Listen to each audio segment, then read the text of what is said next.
девори ҳавлии як оилаи маъюб тақрибан 15 сол пеш тахриб шуда ва тӯли ин солҳо интизори таъмир аст.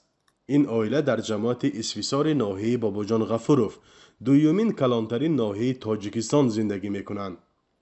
онҳо мегӯянд дар вақташ аз рӯи тавонашон девор сохта буданд. акнун он имкониятро надоранд. ин борон буд, тагишанде битонаш набудагӣ, ҳамин ба анахел шуда ғалти бурафтагӣ. барои ман худам якум группи инвалид модарзоди ман. агар аз дастам биёд ман муроҷиат намекунам, ягон инсон худамо мекунем.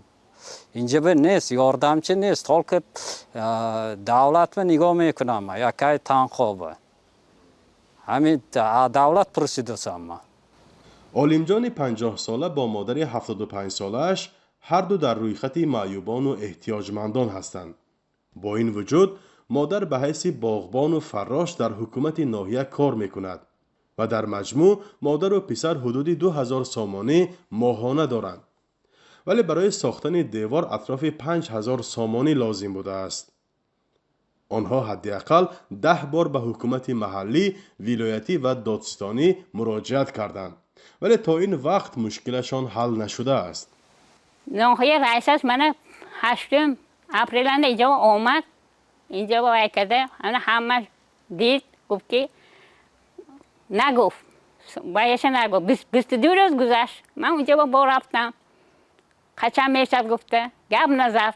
ман шуморо приём мекунам, гуфта приёмаш нест, мегирезад. тамом.